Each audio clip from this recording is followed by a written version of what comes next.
जिसको लगातार हम बनवा रहे थे रुपौली से, इसी बार हम लोगों को छोड़ करके भाग गई। इसी बार हम लोगों को छोड़ करके भाग गई। उसको कुछ बोलने नहीं आता था, उसको कुछ बोलने नहीं आता था, और तब भी हम उसको आगे बढ़ाए, और तब भी हम उसको आगे बढ़ाए।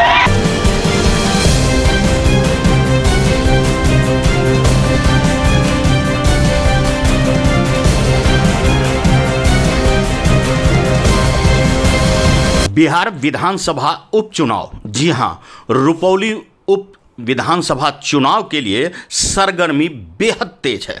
महज कुछ दिनों के बाद वोट डाली जाएगी, यानी मतदान के माध्यम से एक बार फिर से उपचुनाव में विधायक चुन लिया जाएगा। बहरहाल आपको बता दें कि बिहार के मुख्यमंत्री नीतीश कुमार बिहार के पूर्णिया जिले के रुपौली उप विधानसभा में पहुंचे हैं उपचुनाव में, और इस उपचुनाव में पहुंचकर उन्होंने स्पष्ट शब्दों में राजद उम्मीदवार पर तीर चला दिया। जी हां, जदयू का तीर निशान सीधा तीर चली तो बीमा भारती के ऊपर। उन्होंने कहा कि जिस विधायक को दो शब्द ठीक से बोलना नहीं आता हो, उन्हें 3 बार मंत्री बना दिया, और एक बार और मंत्री बनाने की जिद की और नहीं बनाकर किसी और को अवसर दिए तो नाराज होकर पार्टी छोड़ गई और चली गई सांसद बनने। परिणाम क्या हुआ? जी हां, उन्होंने कहा परिणाम क्या हुआ, तीसरे नंबर पे आई है। बहरहाल आपको बता दें कि जनता को उन्होंने संबोधित किया। +2 विद्यालय के क्रीड़ा मैदान से उन्होंने राजद प्रत्याशी पर खूब निशाना साधा। उन्होंने लालू पर परिवारवाद का भी खूब हमला बोला, और उन्होंने एनडीए प्रत्याशी कलाधर मंडल के लिए वोट की अपील भी की। आपको बता दें कि उन्होंने कहा कि आखिरकार जिन्हें हम 3 बार मौका दिए हों और एक बार नहीं दिए तो वो नाराज़ होकर के दूसरे पाले में चली गई।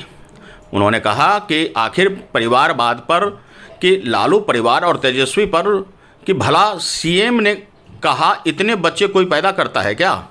परिवार में ही उलझे रहते हैं, क्या कभी मेरे परिवार को आगे बढ़ाया? आगे सीएम नीतीश ने क्या कुछ कहा, यह आप स्वयं देखिए। अभिनंदन करता हूं, आप सबको बधाई देता हूं, और यही मैं अनुरोध करने आया हूं कि भाई यहाँ पर उपचुनाव हो रहा है रुपौली विधानसभा का, तो यहाँ पर जो हमने आग्रह किया है कि आप निश्चित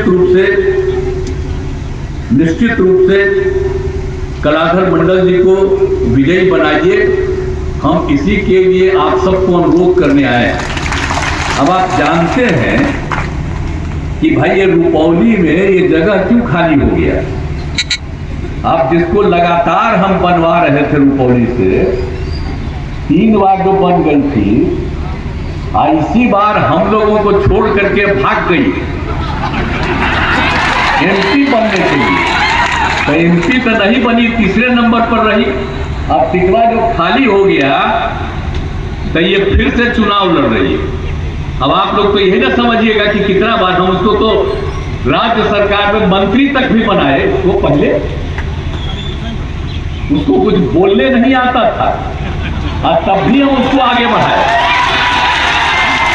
इतना हम सबको इज्जत देते रहे। देखिए, हमको कोई छोड़ के भागता है तो गड़बड़े नंबर है। आप जानते ना हैं, हम लोगों का तो आप जानते हैं, इलाज के लिए की कोई व्यवस्था नहीं थी, तो हम लोगों ने प्राथमिक स्वास्थ्य केंद्र में डॉक्टर, मुफ्त दवा, जांच की सुविधा की। 2005 में क्या होता था, उसके पहले प्राथमिक स्वास्थ्य केंद्र में हम तो बराबर आप लोगों को बता देते हैं कि 1 महीना में 29 मरीज आते थे, और जब हम लोगों ने उस क्षेत्र में काम किया तो 1 महीना में 11,000 से ज्यादा उसमें जाता है इलाज करने। तो ये सब काम तो हम लोग किए हुए हैं जी, और सब हर तरह से काम किया।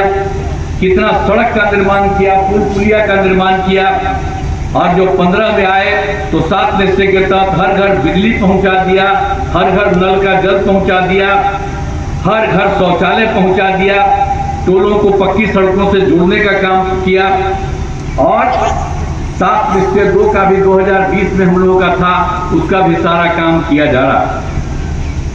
अब आप जान लीजिए, सरकारी नौकरी और रोजगार पहले तो हम लोग कर दिए थे। 2005 से 2020 तक 8 लोगों को सरकारी नौकरी दिए, और लाखों लोगों को रोजगार दिया। इस बार हम लोगों ने तय किया था कि 10 लाख नौकरी देंगे, 10 लाख रोजगार देंगे। तो हमको पिछली बार सब जगह बता रहे थे आपको कि 5 लाख तो थोड़ा ज्यादा हो गया है, इसको हम और बढ़ाएंगे।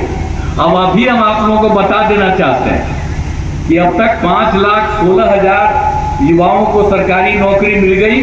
इसके अतिरिक्त 2 लाख पदों पर नियुक्ति प्रक्रिया पूरी हो चुकी है।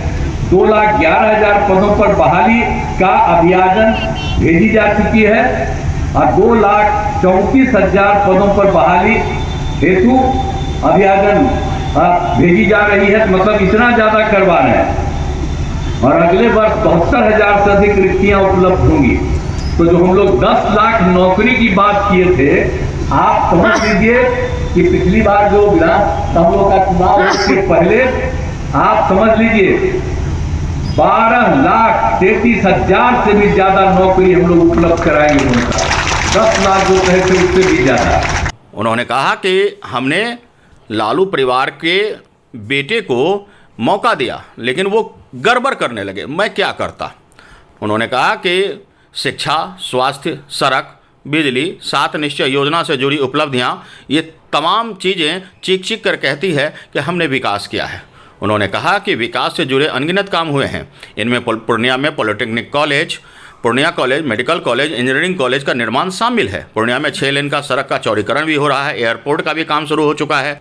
आपको बता दें, उन्होंने कहा कि सम्राट चौधरी ने अपने बयान में कि एनडीए ने कांग्रेस को लूडो वाली स्थिति में लाकर छोड़ा है, जहां लोग पूरा पैसा फेंकने के बाद 99 पर आकर ठहर जाते हैं। सांप के काटते ही सीधे 1 पर आ जाते हैं। देश में उसी जीरो वाली स्थिति में एनडीए ने कांग्रेस को लाकर छोड़ दिया है। अब ये कांग्रेस और राजद के उम्मीदवार क्या गुल खिलाएंगे, यह तो समय बताएगा। बहरहाल मुख्यमंत्री नीतीश कुमार ने स्पष्ट शब्दों में कहा है कि उनके बागी उम्मीदवार को भूलिए और कलाधर मंडल को चुनिए। अब देखना होगा जनता किसे चुनती है। रुपौली से लौटकर धमधा से मुकेश कुमार की रिपोर्ट। तो आज के लिए इतना ही। हमारे साथ बने रहिए और देखते रहिए अनुभवी आंखें न्यूज और पढ़ते रहिए अनुभवी आंखें अखबार। सोशल साइट्स, ऑनलाइन चैनल पे जाकर आप हमारे चैनल्स को देख सकते हैं। लाइक और सब्सक्राइब भी कर दीजिए। दोस्तों, आप हमसे जुड़ने के लिए अपना पासपोर्ट साइज फोटो और एक आधार कार्ड की फोटोकॉपी हमें भेज दें और हमसे जुड़ें। हमारे से जुड़ने के लिए इस नंबर पे आप हमसे बात कीजिए। हमारा नंबर है 8826227802।